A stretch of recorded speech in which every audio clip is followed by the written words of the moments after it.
Hello, welcome to Know Bible for Self.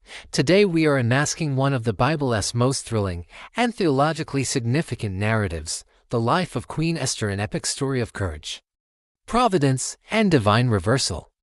The Book of Esther is a unique and captivating piece of scripture set in the Persian Empire, where the fate of the entire Jewish people rested on the courage of one young woman.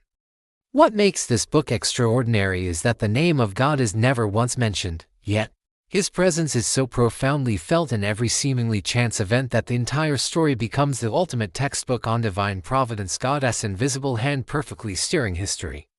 The story takes place in the Persian capital of Susa, during the reign of King Ahasuerus, historically identified as Xerxes I, around 483 B.C.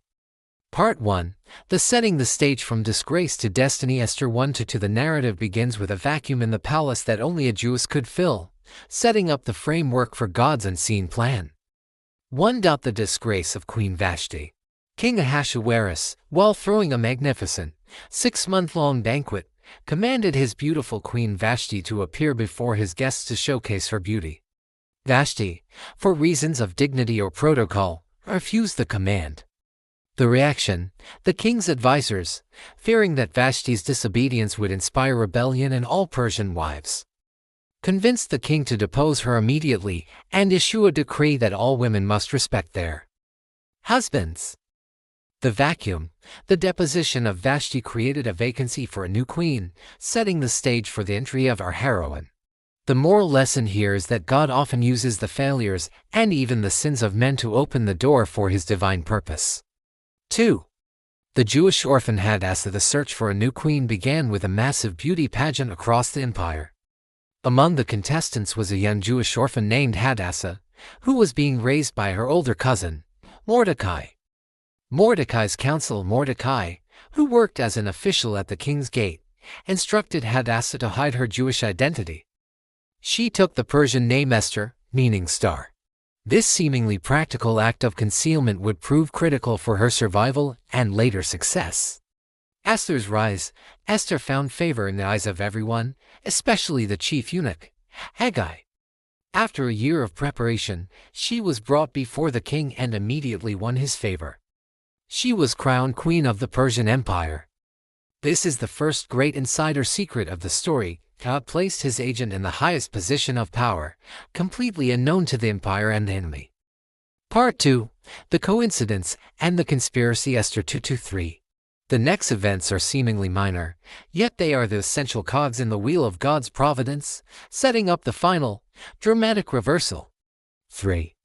The unrecorded act of providence. Just after Esther became queen, Mordecai was sitting at the palace gate and overheard 2 of the king's eunuchs plotting to assassinate King Ahasuerus. The action: Mordecai immediately reported the plot through Queen Esther. The plot was investigated, confirmed, and the traitors were hanged. The crucial oversight: the king commanded that this heroic deed be recorded in the Book of the Chronicles, but Mordecai received no immediate reward. At the time, this seemed like a simple, administrative oversight. However, this lack of immediate reward is the key pro-tip for the entire story. God was reserving the reward for the exact, perfect moment later in the narrative when it would save His people. 4. The rise of Haman and the plot of annihilation. The villain of the story is introduced: Haman, a descendant of the Amalekites, Israel's ancient enemy, whom the king promoted to the highest position in the empire, demanding that all officials bow down to him. The conflict: Mordecai refused to bow, driven by piety and a historical conflict. Jews were not to bow to Amalekites. Haman's pride was so wounded by this personal slight that he determined to do more than punish Mordecai. He decided to exact revenge on all Jewish people. Throughout the entire 127 provinces of the Persian Empire, full-scale genocide. The decree: Haman cast lots to determine the date of annihilation and convinced the king with a promise of enormous silver to issue a non-revocable empire-wide decree to destroy all Jewish people on the 13th day of the 12th month Adar.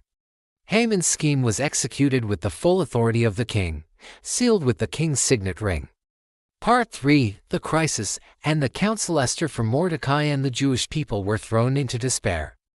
This is the crisis moment where Esther's destiny is finally revealed. 5. Mordecai's challenge.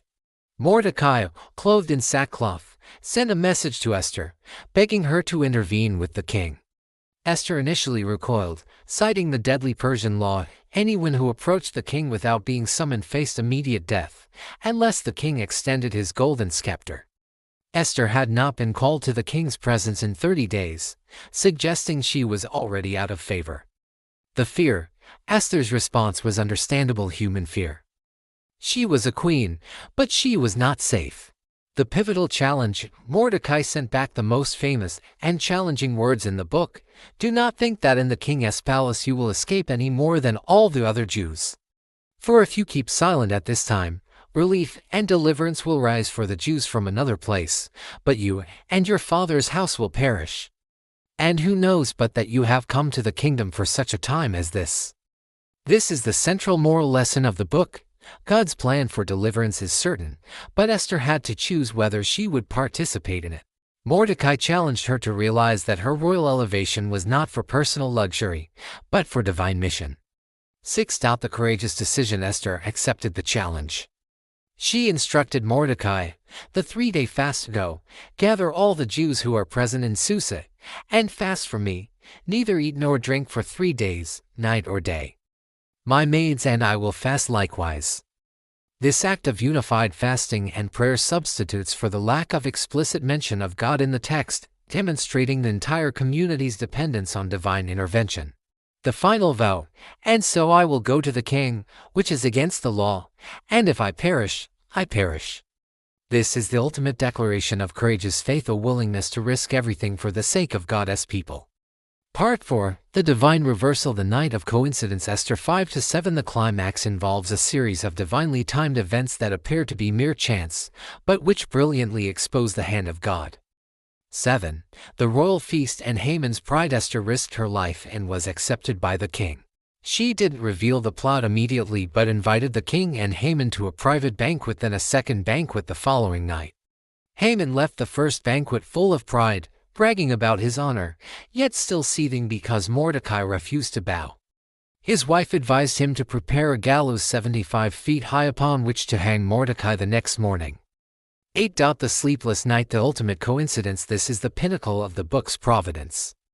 The night before the second banquet, the king suffered from insomnia. The action: the king commanded that the book of the Chronicles, the royal record, be read to him. The divine timing: the page read aloud was the record of Mordecai saving the king's life from the assassination plot, the very deed that had gone unrewarded years before. The question: the king demanded, "What honor or dignity has been bestowed on Mordecai for this?" The answer was, "Nothing has been done for him." At that precise moment, Haman arrived to request permission to hang Mordecai. The king asked Haman, "What should be done for the man whom the king delights to honor?" Haman, thinking the king meant him, described the most extravagant public honor imaginable. The king then commanded Haman to bestow every single honor on his enemy, Mordecai. This humiliating, ironic reversal was a direct result of the king's sleepless night. 9. The revelation and the hanging. At the second banquet, Esther revealed her Jewish identity and exposed Haman's plot. "For we have been sold, I and my people, to be destroyed, to be slain, and to perish." Esther 7-4. The king, in fury, learned that Haman had prepared a gallows for Mordecai. The irony was too perfect. The king ordered Haman to be hanged on the very gallows he had built for Mordecai. The reversal was complete. Conclusion: the legacy of providence. The Jewish people were saved through a second decree that allowed them to defend themselves, resulting in their victory over their enemies. This event is commemorated annually in the Jewish celebration of Purim, named after the lot Haman cast. The moral lesson of Queen Esther's life is profound. God does not need to overtly intervene with thunder and fire.